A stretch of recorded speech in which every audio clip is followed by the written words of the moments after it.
한국판 뉴딜과 연계해 각 지자체도 지역 맞춤형 뉴딜 정책을 만들고 있습니다. 김포시도 김포형 뉴딜이라는 이름을 붙여서 청사진을 내놓았는데요. 취재 기자와 자세히 살펴보겠습니다. 이세진 기자, 한국판 뉴딜 정책이라는 게 코로나 시대 경기 침체 국면을 극복하기 위해서 정부가 내놓은 전략인데, 그렇다면 김포형 뉴딜 어떤 건가요? 네, 김포형 뉴딜은 크게 세 가지 분야로 나뉩니다.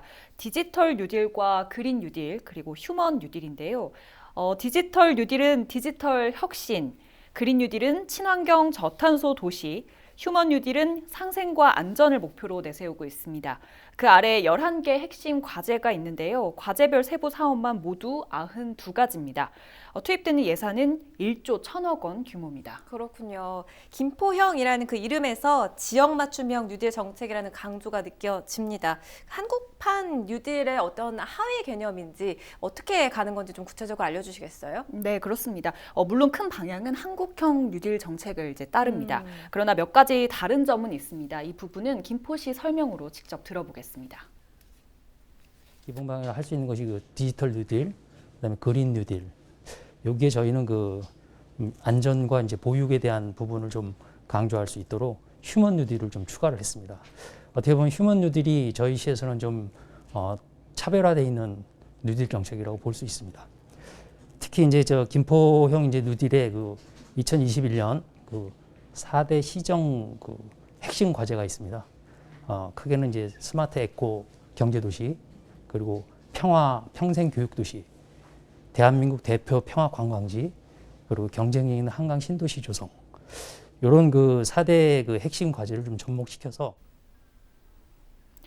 네, 이 4대 핵심 과제는 김포시가 올해 초 발표한 내용인데요. 뉴딜 정책에도 그대로 담겼습니다. 네. 먼저 디지털 뉴딜 분야에는 스마트 에코 기업 환경 조성이라는 이름으로 들어가 있고요. 그린 뉴딜에는 신도시 기능 확충, 휴먼 뉴딜에는 평화 기반, 또 평생 교육이 포함이 돼 있습니다. 그래요. 실제 이게 어떤 사업으로 구현되는지도 참 궁금한데 눈에 띄는 사업들은 어떤 게 있을까요? 네, 디지털 뉴딜의 한 축인 스마트 에코 기업 환경 조성을 위해서는 대꽃지구를 비롯한 스마트 공장, 전기 자동차, 제조 산업 관련 사업들이 추진이 됩니다. 이 밖에 비대면 서비스나 빅데이터, 지능형 교통 시스템 사업도 포함이 돼 있습니다. 그린 뉴딜에 있는 신도시 자족 기능을 위해서는요, 한강 신도시 인프라를 확충하기 위한 기반시설 구축 사업들이 대거 포함이 돼 있습니다.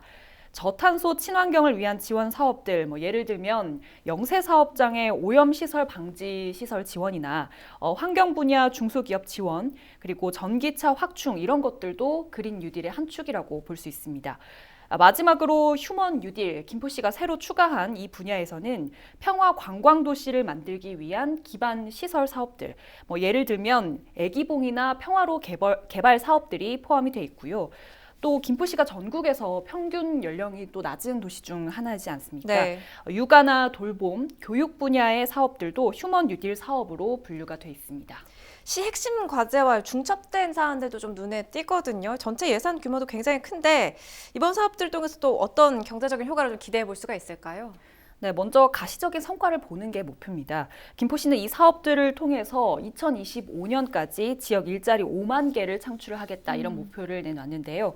아직은 청사진 단계에 그치고 있기 때문에 일단 이달 안에 뉴딜 추진단을 구성을 할 예정입니다. 네. 추진단이라는 컨트롤 타워 아래서 정부 공모 사업에 참여를 하거나 부서별로 자체 대응에도 나서겠다는 입장입니다. 김포형 뉴딜 사업 기대를 해보겠습니다. 이세진 기자였습니다.